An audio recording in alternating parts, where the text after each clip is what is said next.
আমি চাই ধর্ম মূল্যবোধের আলোকে যদি সংসদে যাওয়া যায়, তাহলে ইসলামী মূল্যবোধের আলোকে বলা যেতে পারে যে খবরদার, প্রতিহিংসা করা ভালো না। রাজনীতিতে প্রতিযোগিতা থাকবে, বিদ্বেষ থাকবে না। রাজনীতিতে প্রতিযোগিতা থাকবে, প্রতিহিংসা থাকবে না। আমরা প্রতিহিংসার রাজনীতি চাই না, আমরা রক্তের রাজনীতি চাই না, আমরা খুনের রাজনীতি চাই না, আমরা খুনের রাজনীতি চাই না, আমরা শান্তি রাজনীতি চাই। কথা বলেন ঠিক কিনা বলেন? আমরা শান্তি চাই, আমরা শান্তিতে ঘুমাতে চাই, শান্তি ভাবে আমরা চলতে চাই। আমার সন্তান আদর্শ নিয়ে বেঁচে থাকবে, আমার সন্তান শান্তিতে বেঁচে থাকবে, আমার সন্তান মাথা উঁচু করে দাঁড়িয়ে বলবে আমি বাংলাদেশী, আমার সন্তান মাথা উঁচু করে দাঁড়িয়ে বলবে আমি ইমানদার। আমার ছেলে, আপনার সন্তান মাথা উঁচু করে বলবে না, বেইনসাফি করা যাবে না, ইনসাফের রাজনীতি করতে হবে। যখনই নির্বাচন আসে, আইসা আমি যেভাবে বক্তব্য দিচ্ছি না, এভাবে বক্তব্য দিয়ে দিয়ে রাস্তা একবারে হাই রোড করে দিব, একদম ভিআইপি রোড করে দিব, এরকম অনেকে বলে না?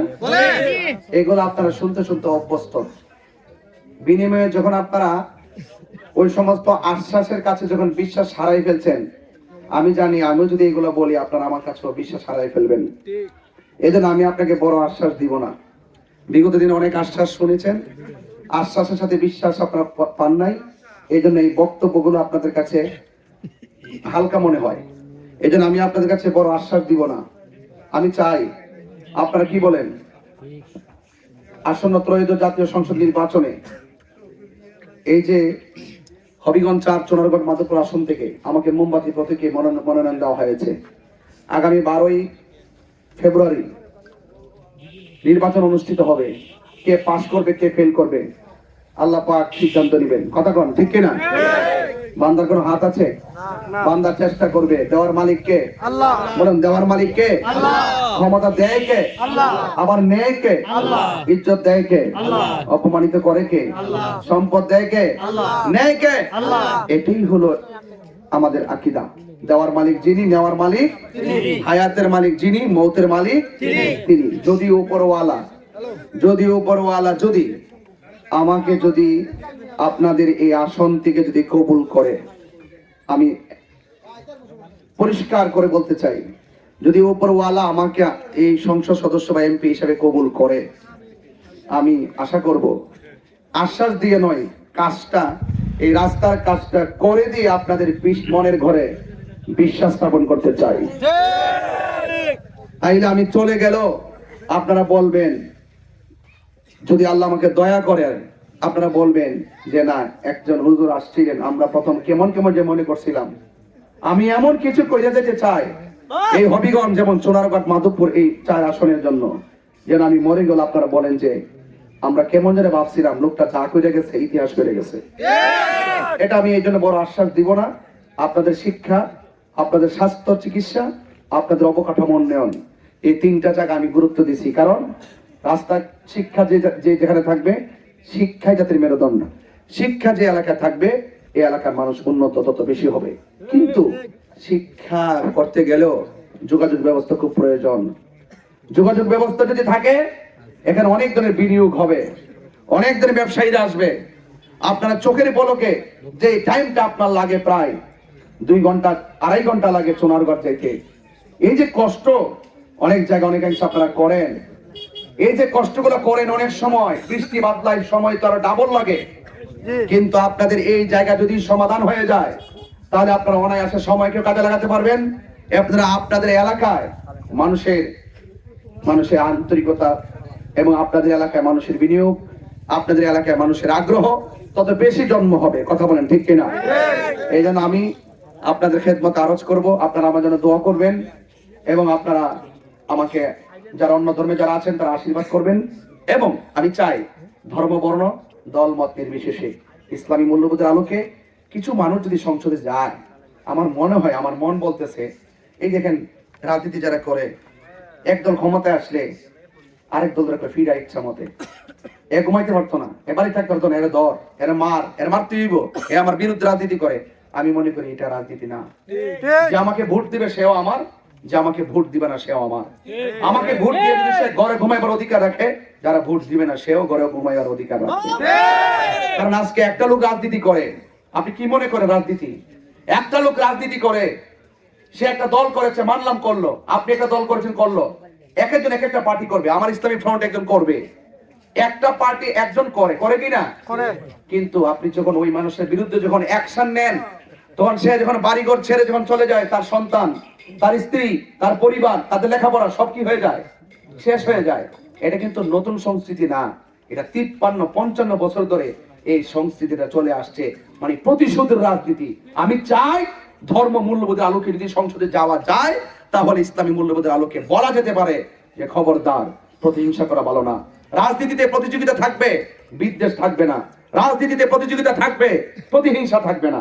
আমরা প্রতিহিংসার রাজনীতি চাই না, আমরা রক্তের রাজনীতি চাই না, আমরা খুনের রাজনীতি চাই না, আমরা খুনের রাজনীতি চাই না, আমরা শান্তির রাজনীতি চাই। কথা বলেন ঠিক কিনা বলেন? আমরা শান্তি চাই, আমরা শান্তিতে ঘুমাতে চাই, শান্তি ভাবে আমরা চলতে চাই। আমার সন্তান আদর্শ নিয়ে বেঁচে থাকবে, আমার সন্তান শান্তিতে বেঁচে থাকবে, আমার সন্তান মাথা উঁচু করে দাঁড়িয়ে বলবে আমি বাংলাদেশী, আমার সন্তান মাথা উঁচু করে দাঁড়িয়ে বলবে আমি ইমানদার। আমার ছেলে, আপনার সন্তান মাথা উঁচু করে বলবে না, বেইনসাফি করা যাবে না, ইনসাফের রাজনীতি করতে হবে। আপনি আমাকে ভোট দিলে আপনি এক একটা আকিদার হতে পারেন।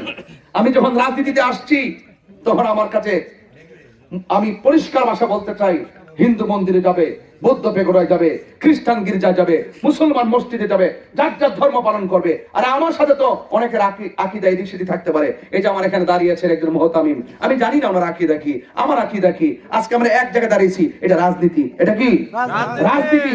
উনি যদি ক্ষমতায় আসে, সামনে উনি যদি ক্ষমতায় আসে, উনি কি আমাকে মেরে ফেলার নাম রাজনীতি? যে আপনার সাথে আমার আকিদার মিল না, আপনাকে মেরে ফেলবো। ওয়াজ মাহফিল, দলিল আদিলের ব্যাপার, এটা ভিন্ন জিনিস। রাজনীতি যখন আসবেন, তখন আপনি হিন্দু যারা তাদের প্রতিনিধি, যারা আপনার আদর্শের সাথে মিলে তারাও আপনি তাদের প্রতিনিধি, যারা আপনাকে পছন্দ করেন আপনি তাদের প্রতিনিধি। এই জন্য প্রতিহিংসার রাজনীতি করা যাবে না। রাষ্ট্রের গুরুত্বপূর্ণ যন্ত্র থেকে যখন কোনো বাজেট হবে, এটা কোনো গোষ্ঠীর জন্য এককভাবে হবে না। এই রাস্তার বাজেট যদি আসে, এটা শুধু মুসলমানদের জন্য হবে না, এই রাস্তা দিয়ে হিন্দু চলবে, এই রাস্তা দিয়ে খ্রিস্টান চলবে। এটাই হলো রাজনীতি। কথা বলেন ঠিক না বেঠিক? একটা বার বানাই দেখেন। আমি বললাম, যা এখন বলতেছি, এমন হিম্মত বুকে রাখি। আমি পরিষ্কার ভাষায় বললাম, যারা এই জনগণের টাকা মেরে বিদেশে পাচার করে, ওই সমস্ত পাচার করে গুম হারাম করে দেওয়া হবে। এই দেশের সম্পদ যতগুলো টাকা পাচার হয়েছে, এইভাবে পাচার করা যাবে না। এটা আমাদের দেশের সম্পদ। প্রয়োজন আপনি বিদেশে টাকা পাচার না করে এই দেশে কর্মসংস্থান করেন, আপনি শিল্পায়ন গড়ে তুলেন, আপনি বিভিন্ন ফ্যাক্টরি গড়ে তুলেন, দেখবেন আপনি পর্যটন কেন্দ্র গড়ে তুলেন, দেখবেন এর দ্বারা আমার দেশ উন্নতি হবে, দেশের মানুষ উন্নতি হবে। আরে ভাই, আপনি কোটি কোটি টাকা বাইরে পাঠিয়ে দিলে আমার দেশের কি হইল? আমার দেশের কি হইল? এটা আমি মনে করেছি। অনেকে বলেন, আমি এখানে কালেঙ্গা তো আমি কখনো আসিনি আজকে, কিন্তু অনেকে বলেন কি জানেন, তাহির হুজুর ওয়াজ করতে, ওয়াজই তো ভালো ছিল, রাজনীতিতে কেন আসলো? হুজুর রাজনীতি কি দরকার? এই কথাগুলো ম্যাক্সিমাম দুর্নীতিবাদ যারা হেরা কয়, যারা চাঁদাবাজি করে হেরা কয়, যারা দুর্নীতি করে, যারা লুট করে তারা কয়, যারা দেশের টাকা পাচার করে তারা কয়। কেন কয় জানেন? কারণ ধর্মীয় মূল্যবোধের জায়গায় যখন রাষ্ট্রযন্ত্রের গুরুত্বপূর্ণ জায়গায় যাবে, তখন ওই দুর্নীতিবাজরা মাইরা খাওয়ার স্বপ্ন দেখতে পারবে না। কথা বলেন ঠিক না বেঠে? মেরে খাওয়ার স্বপ্ন দেখতে পারবে না। এই জন্য উলামায়ে কেরামের ইসলামী মূল্যবোধের আলোকে যদি সংসদে যদি কিছু লোক থাকে, আমার মনে হয় যারা পার্লামেন্ট মেম্বার হবে, তারা একটা অন্যায় করতে গেলে হাজারবার চিন্তা করতে হবে। কারণ আপনার ঘরে যদি জবাবদিহিতা না থাকে, আপনার মেয়েটাও বেপরদা হয়ে যাবে। কি বলেন ঠিক না বলেন? আরে আপনার এই দোকানের ভিতরে যিনি ব্যবসা করতেছেন, এই দোকানটা যদি আপনি ফেলে দিয়ে দোকান খুলে চলে যান, দেখবেন ওই জায়গাতে চুর ডুববে, টাকা ডুববে। ঠিক না বেঠিক? তাইলে ওইখানে পাহারাদার লাগবে, জবাবদিহিতা লাগবে। আপনার সন্তানের জবাবদিহিতা না থাকলে আপনার সন্তান নেশাখোর হয়ে যাবে। আপনাকে বলতে হবে, রাত্রে কোথা থেকে আসছ, কার সাথে মিশলি, কোথায় গিয়েছিস, এত রাত আসলি কেন? এই জবাবদিহিতা যেই সংসারে নাই, ওই সন্তান দিয়ে সংসারে বাবা মা কিছু আশা করতে পারে না। এই জন্য সংসদে যেতে হবে। আমি এখানে যতই বড় বড় লেকচার করি, দেশে কিন্তু আইন পাস হবে না। হবে কিন্তু পার্লামেন্টে যখন যাব, যদি আল্লাহ কবুল করে পার্লামেন্টে যাওয়ার পরে একজন লোক যদি একটা আইনের বিপরীতে বলে, আমি সেখানে আইনটা প্রণয়নের জন্য কথা বলতে পারবো, এটা রাষ্ট্রীয়ভাবে অ্যাকসেপ্ট হবে। এই জন্য উলামায়ে কেরাম যদি ওখানে উপস্থিত থাকতে পারে, তাহলে যে কোনো ইসলামিক নিয়ম নীতি আছে, রাসূলুল্লাহর বিরুদ্ধে কেউ কথা বললে, বিভিন্ন ধরনের কোরআন সুন্নাহর বিরুদ্ধে কথা বললে, ধর্মীয় মূল্যবোধের বিরুদ্ধে আঘাত করে কথা বললে, আমরা সেখানে প্রতিবাদের দুর্গ গড়ে তুলতে পারবো। রাষ্ট্রীয় আইন গ্রহণ করতে পারবো। কথা বলেন ঠিক কিনা? আমি কথা একটু লম্বাই করে ফেলেছি, কারণ আজকে যেখানে আমার প্রতীক দিয়েছি গতকাল, আজকে আজকে আমি এই এই এই ইউনিয়নের ভিতরে এসে এই এখানে মাইক ধরলাম, আর এখানে মাইক ধরলাম না, চামতলিতে মাইক ধরলাম, আবার হিমালয়তে মাইক ধরলাম, আবার এখানে এসে মাইক ধরলাম, কালেঙ্গাতে এসে মাইক ধরলাম।